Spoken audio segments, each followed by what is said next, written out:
длинное право. Вспоминаешь? Вспоминаю. Да? Да. Ну, Бог тебя судит, понял? Да. Это ты его резал? Да. Que la partie russe veulent retrouver la frontière russe de toujours, d'avant 1918. C'est ça qui est intéressant. Hein. Et que les autres, et qu'elles ne veulent pas aller plus loin, parce que les Russes savent très bien que la partie anciennement autrichienne, de l'Austro-Hongrois, cette partie-là, elle déteste la partie russe.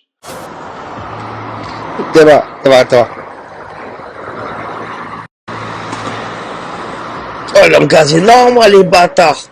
Lincoln National a signalé une augmentation de 163% des prestations de décès versées dans le cadre de ses polices d'assurance-vie de groupe. L'événement inaugural de la Coalition africaine pour la souveraineté a été organisé par 17 scientifiques, médecins, avocats, activistes et journalistes africains d'Afrique du Sud, du Zimbabwe, d'Ouganda et du Kenya.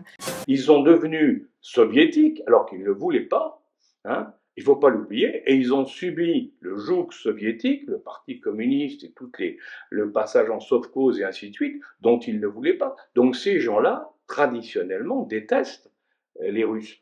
C'est d'ailleurs pour ça que pendant la Deuxième Guerre mondiale, ils ont basculé du côté allemand. L'Union européenne, est sur le chemin d'une renonciation complète de tout ce qu'elle prétendait être comme ses valeurs fondamentales, la démocratie, l'état de droit, aussi le plan sur les énergies vertes. Здесь военные люди, покажите мне. Вот лежит мужчина, видно, он не дошел домой 15-20 метров. Женщина вот там вот лежит. Я хочу, чтобы все мы жили в мире. Что вы творите, товарищ Зеленский? На что я ему сказал, я не буду этого делать. Потому что в любом случае вы меня пустите в расход. Лучше я умру как герой, не опозорив свою фамилию, как говорится, и своих родственников. Nous observons en ce moment même les taux de mortalité les plus élevés que nous n'ayons jamais vus dans l'histoire de cette activité, et pas seulement chez One America. Les données sont cohérentes pour tous les acteurs de cette activité. Le plus probable, c'est que l'Ukraine ne puisse jamais remplir les critères, ne puisse pas entrer dans l'Union européenne, et je pense que cet épisode va ressembler à celui de la Turquie. Emmanuel Macron dit à Poutine, on s'en fout des propositions des républiques. Il parlait des accords de Minsk. Il dit, on s'en fout des propositions des républiques. Ce qui prouve que Emmanuel Macron n'avait tout simplement pas lu les accords de Minsk. Parce que dans les accords de Minsk, il est précisément écrit que c'est le dialogue entre les républiques et Kiev qui devait amener une solution. Nous apprenons, nous les Européens, que nous ne sommes pas équipés pour faire la guerre face aux Russes. Et là, on le découvre. C'est inquiétant parce que c'est une chute qui est très rapide et on va peut-être pas s'arrêter à la parité. Peut-être que l'euro va encore perdre par rapport au dollar.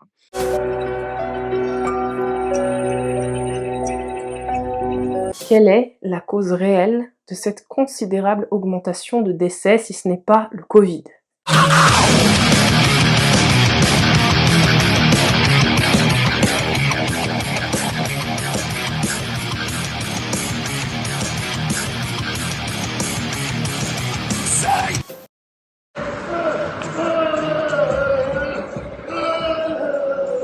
Oh, mesquine.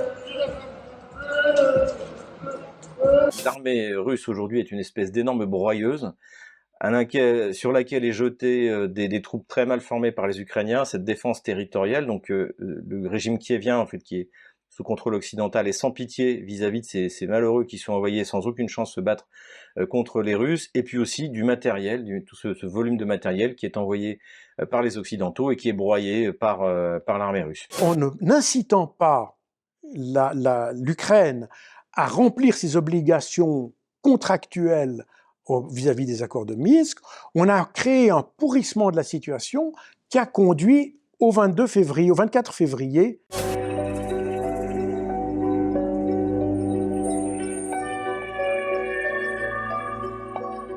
On voit que les taux d'intérêt sur la dette italienne se mettent à monter dangereusement par rapport à ceux de l'Allemagne, et donc c'est un risque d'éclatement de la zone euro.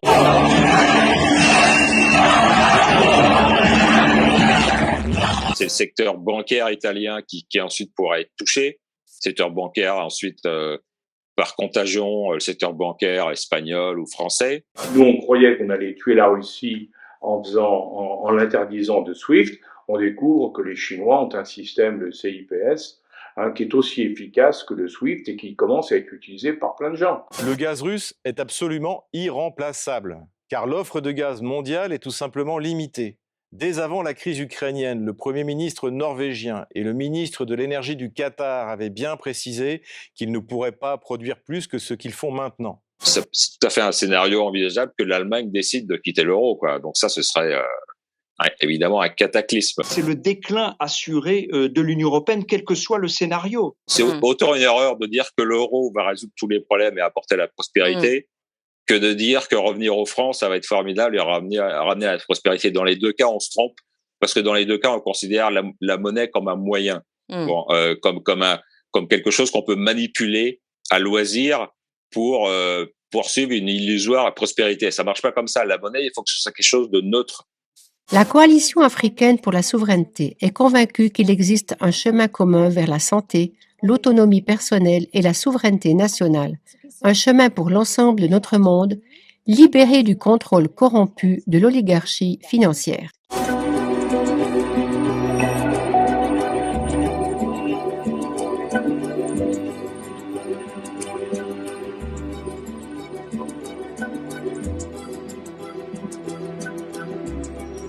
Le fond du problème, c'est de savoir, c'est un problème de relation et de relation de pouvoir entre deux forces majeures, l'une qui a dirigé le monde depuis 100 ans, les Américains, et une qui a l'ambition de le diriger pour au moins 100 ans, en revenant à la grande puissance qu'elle a pu être, la Chine.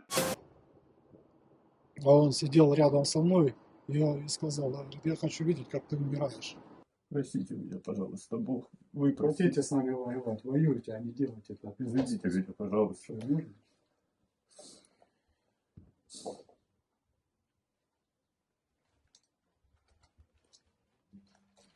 Суд тебя.